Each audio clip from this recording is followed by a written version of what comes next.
Oasis Audio presents Seeing the Good in It by Phil Zielke, read for you by the author. Dear Ruth, I dedicate this book in loving memory of you. You were the adopted grandmother God strategically placed in my neighborhood for me to learn from and grow with. There was so much power in your words. The stories you told always captivated me. Thank you for sharing your challenges and how God brought you through each one in the most unexpected ways. Your father was an expert builder, but so were you. You built into me the idea that there is much purpose to be found in life, even in difficult times. You helped me see where a solid foundation comes from. When I think of you, I can't help but see the good in it. Introduction by Steve Zielke. I am a firm believer that God can and does use any and all types of situations to accomplish His purpose. I've always been more trusting than not. But when you find out someone in your family has cancer, it certainly does cause one to think, what? Why? When? How long? All the usual questions come to mind. We knew there was a problem. We knew that there was a reality. We didn't know what it might be. Phil will tell you that cancer was the best thing that ever happened to him. But for me, a parent, finding out that my son was ill was the beginning of a roller coaster ride. For me, roller coaster rides are okay. But I tend to like to be more in control, not just a passenger on a ride. I don't know how people handle the news of a terminal illness without the message of salvation or the knowledge of God's grace. I rushed home at the end of one school day to find my son lying in his bed, not feeling well. I flat out told him, Phil, the doctor called me and told me you have cancer. His reaction was as if he had just heard a joke. Are you sure? Are you telling me the truth? You're lying, aren't you? No, Phil, I wouldn't lie about something like this. His face turned. I asked him to pray with me. We prayed. It was a bit longer than this, but here's what I prayed. God, we don't know what's in store for us. We got some bad news today. We don't know what your plan is. Please be with Philip and each of us because we need you. Lord, whatever comes of this, help each of us to be a witness for you through it all. Help us sort it out.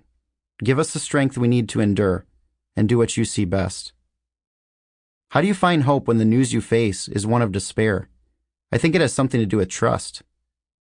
When I was told on the phone by the doctor that the results of the biopsy were conclusive, it was cancer, immediately things began to set in motion. The Jewish doctor at the University of Chicago Hospital told me to set an appointment with his staff. I tried, but was told nothing was available.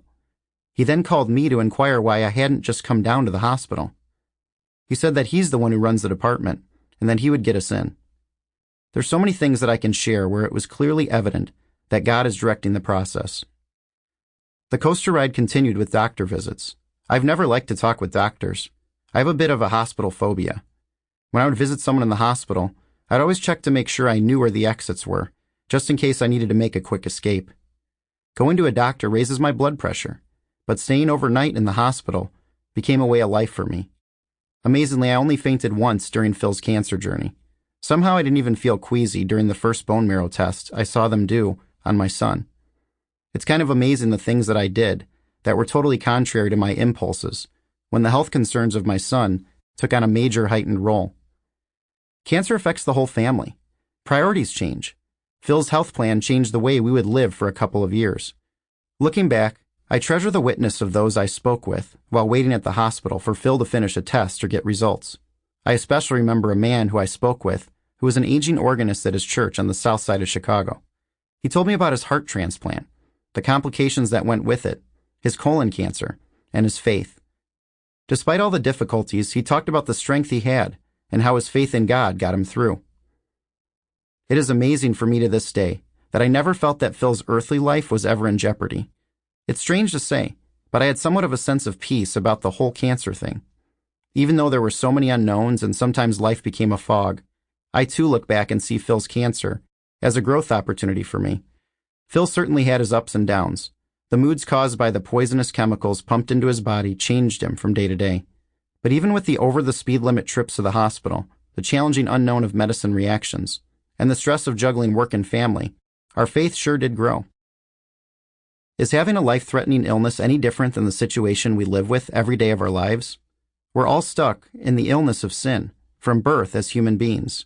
Yet some of us Sample complete. Ready to continue?